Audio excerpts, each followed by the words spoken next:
Do you ever have one of those days or weeks or months or years where you find yourself making multiple mistakes, one after another after another? You make a mistake with your schedule and you're in the wrong place at the wrong time. You photocopy a bunch of letters that are going home to parents and guardians, and there's a glaring mistake on it. You say the wrong thing to someone. You completely forget an appointment or a huge event that you're supposed to be at. You lose your keys and your phone all at the same time. Woof. Today, we are going to lower that empty, defeated, sad bucket down into the well. And we are going to fill it back up with 4 ways on how to bounce back on track after a string of unfortunate mistakes.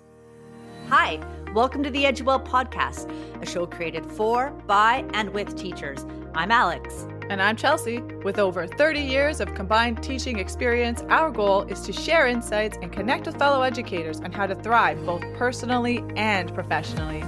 Join us as we dive deep into the well of information, filled with meaningful discussions, practical tips, and ideas that go way beyond the classroom walls. Let's be well and do well together.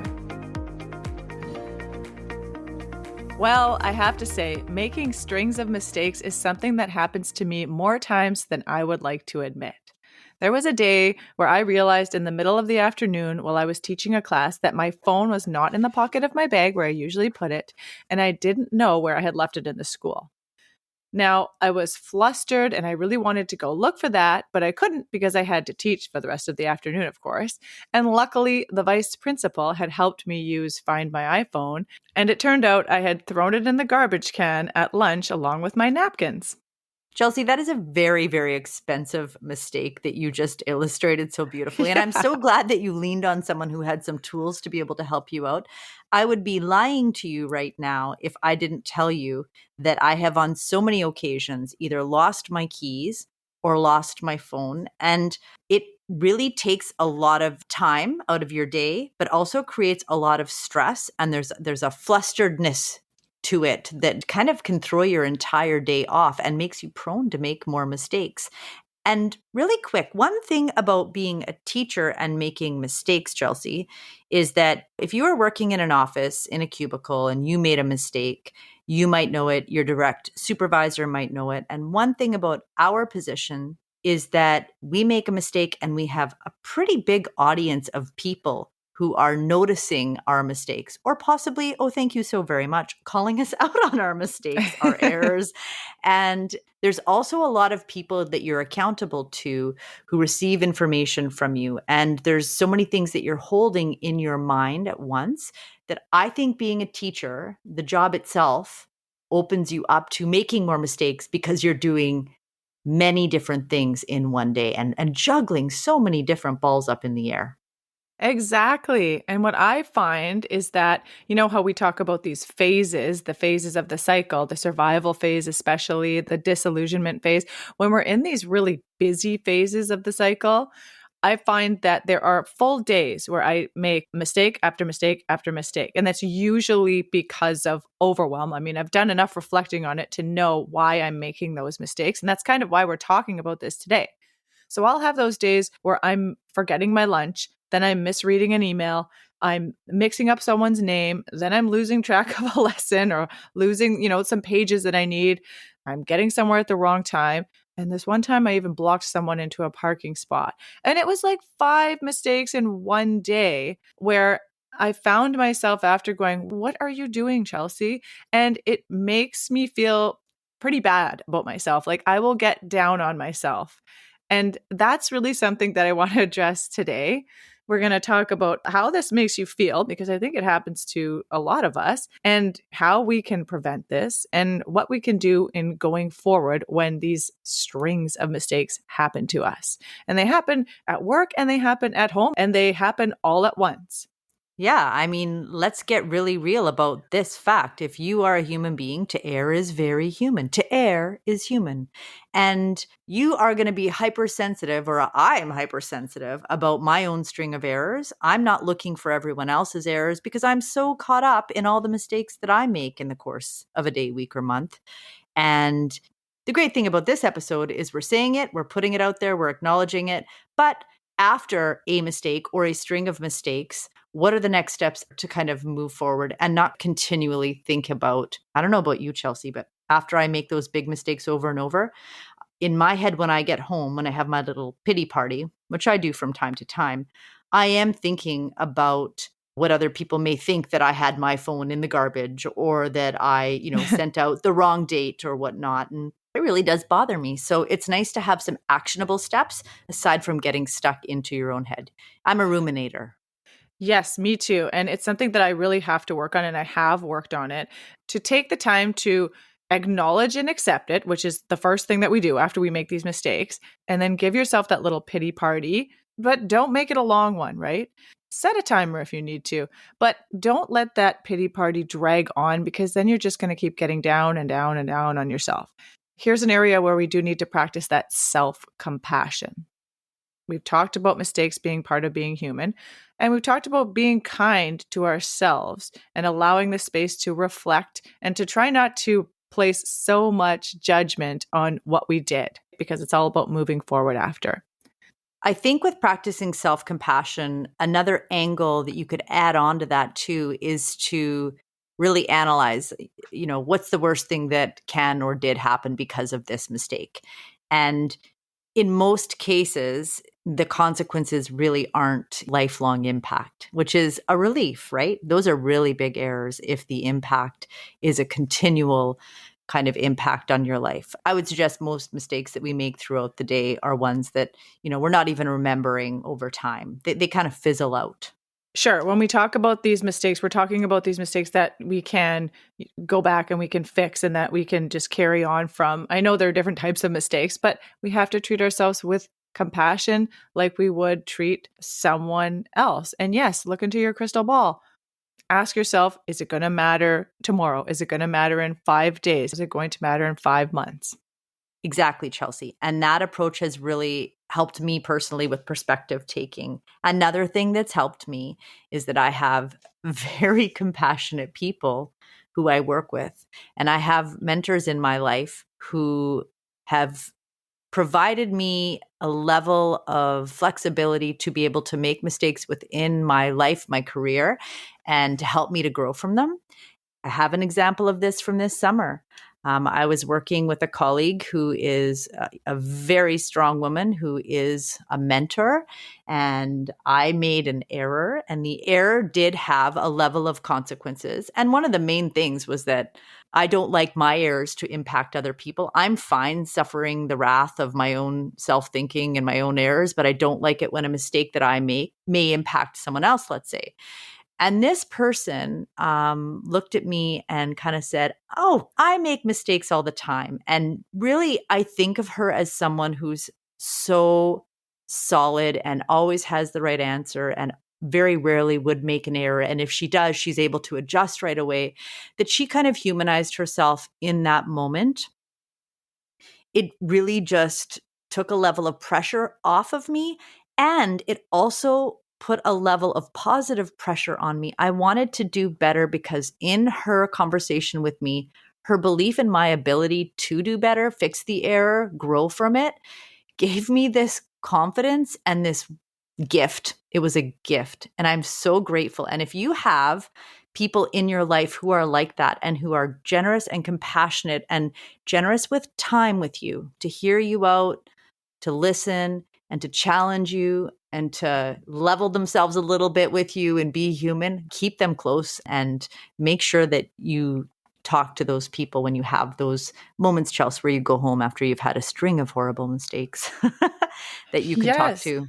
It is great to have people who support you in these situations. And it's great to have people to help you maybe figure out how to fix those mistakes or what to do going forward, like you said. So, the second thing we want to talk about is instead of spending way too much time feeling bad about what you did or feeling bad about yourself, cut that off and start prioritizing and fixing what happened if possible. So, what I do is I start by addressing the most urgent or impactful mistakes and I correct whatever I can. If situations are beyond my control, I just have to accept that as part of the learning process, of course. So, I try to develop an actionable plan to prevent future mistakes. And this might be adjusting my routines, Could be setting reminders, which I do all the time, and maybe just adopting some new habits to ensure better outcomes. I'm asking myself why a lot of the time. Why are these mistakes happening? And again, this has really helped me in going forward. And often it's because I'm overwhelmed, I'm taking on too much, or maybe I haven't had enough of that rest. And that's when the mistakes start happening, which again, we've discussed many times. You're overwhelmed, you're overworked, and you're rushed. So you're making a lot of mistakes. There is so much truth to what you just said. And incorporating that wellness piece and taking care of yourself to make sure that you're getting the rest you need and the self care that you need to avoid kind of the human giving syndrome and the tiredness. And the other piece being implementing those systems to prevent mistakes from happening. I'm very lucky because I have a few people in my life who've introduced me to really excellent systems. I cannot claim ownership over some of these systems, and they're very basic. And some listeners are going to be, oh my gosh, like, are you even saying this out loud? And the answer is yes, I am. So when I first moved out of my house, I was in my 20s. My routine would end in me coming home and taking my, thousands of bags of marking and putting it in the entrance. Now, did I get that Yep. marking done? Sometimes I did. Sometimes I avoided it. I don't know. But my keys would always land in a different spot. Sometimes they were on the kitchen table. Sometimes they were on the counter. Sometimes they were like under the covers on the bed because I threw the bags down. I didn't have a consistent space to put my keys. And so some days I'd find them just fine, but a whole bunch of other days, my mornings were just kind of really messy because I couldn't find my keys. And so a family member put up a key holder and said, put your keys here every day when you get home. It should be the first thing that you do, which sounds so basic, but it saved me over the course of a year, hours of searching around for my keys. So sometimes really finding a simple solution can really make a big difference. Yeah, and that has to do with the organizational piece and being organized and being prepared. But the thing with making mistakes is that if you don't have your keys and you get in your car and you realize you don't have your keys for your car, then you go back inside and you're looking for your keys, but you've brought your bag back inside. Now you leave your bag inside. And it's this cycle of just being flustered, and that is what leads to those mistakes.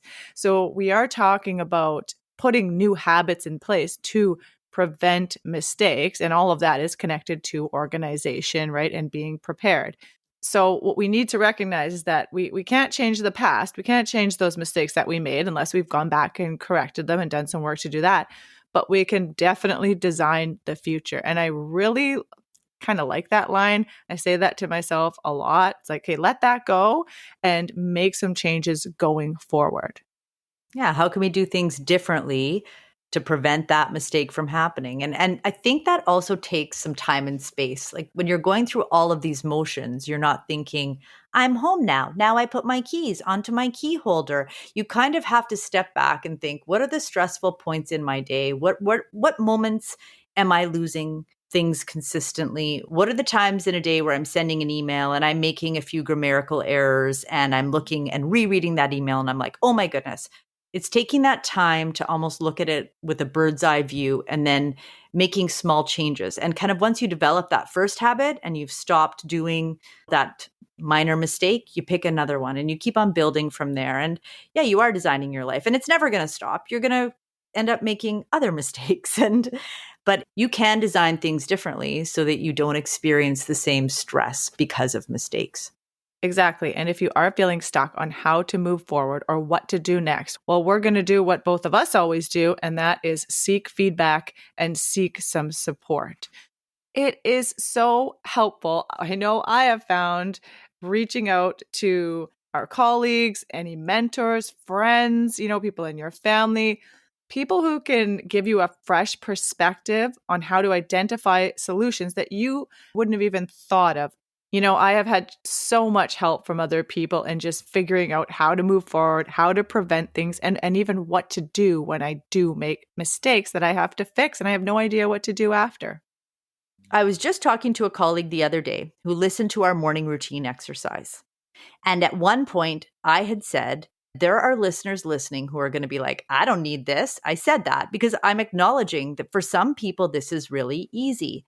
Same thing with this. There are some people who automatically have systems in place that are efficient, that mitigate certain mistakes always. And when they make that mistake, it's juicy for everyone to kind of watch because that perfect person all of a sudden is doing things a little bit off and they're a little panicked and they never get panicked.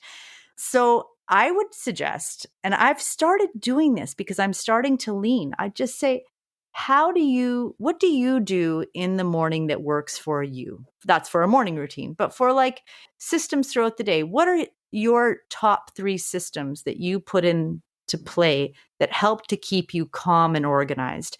And just kind of putting out those feelers.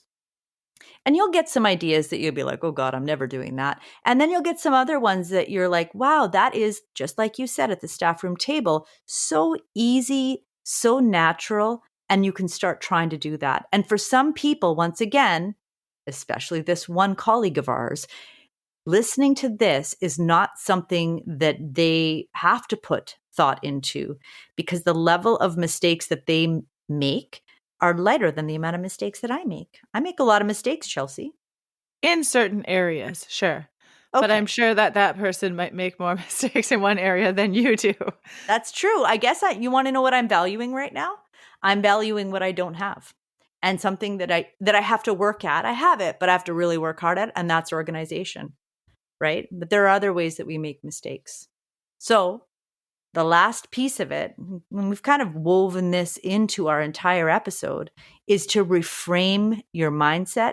Give yourself that little bit of a pity party, acknowledge that you're embarrassed or that, you feel like your day was a disaster, and then start asking yourself what the real impact of the error is. If you've done all those other steps, of course, and work on what you need to do to fix the error, but make sure that you're moving forward. And, you could say something to yourself like, yes, I made a mistake. I did this and this, and I care about the task, the person, whatever it may be. So to kind of fix the mistake, I've done A, B, C, and D, and I've put effort towards it so that you're not kind of ruminating too much, not letting it bother you forever. So the bottom line is it is essential to move on after your mistakes. Don't dwell on the past and give yourself permission to focus on those future successes because when you get out there and you prevent those mistakes and then you look back and you say, "Hey, I've had my keys on me all day." It feels really good. And when you put those systems in place, you kind of have more brain power, more broadband to focus on all those other amazing things that you want to accomplish, both at home and at school. All right. Well, I'm just going to get really real at this point and tell you that I made a lot of mistakes today and I fixed a lot of mistakes. I have no problems owning my mistakes. Hopefully, tomorrow is a better day when it comes to mistakes. Well, you have to own your mistakes as a teacher because, like you said, you always have that audience watching and you have to be able to laugh at some of your mistakes. You have to be able to show students that you make mistakes and you learn from mistakes. So, mistakes are a part of this job. Lots of mistakes. And hey, we did not say this. When you're owning that mistake in front of those students, that beautiful audience in front of you who sees everything that you do wrong and loves to point it out, you are also role modeling for those students how to do those 4 amazing things that we just listed in our EduWell podcast, where, by the way, we again make lots of mistakes. So I think it's time for the takeaways. Let's do the takeaways. Let's see All if we right. can do it without making any mistakes. Number 1, acknowledge and accept that string of mistakes that you made. Own the mistakes, move on with self-compassion. Try setting a time limit for self-reflection if you need to, and then let it go. Goodbye. Goodbye. 2, prioritize and fix. Address key mistakes and learn from them. Try creating a plan to prevent repeated errors and focus on what you can improve. 3, seek that feedback. Reach out for advice from colleagues or friends. Try using their perspective to find solutions that you might not see. And 4, reframe and move forward. Fix what you can, then focus on future successes. Try letting go of past mistakes and concentrate on what's next. Thank you again for listening today. We would love to hear your feedback about the show. Just click the link in the podcast show notes and send us a text. We're always interested in hearing about topics that you're interested in and how you're enjoying the show. You can also leave us a comment or a voice message on our website, eduwell.com. And Chelsea is cutting out all of the mistakes that I just made on that outro. So until next time, be well and do well.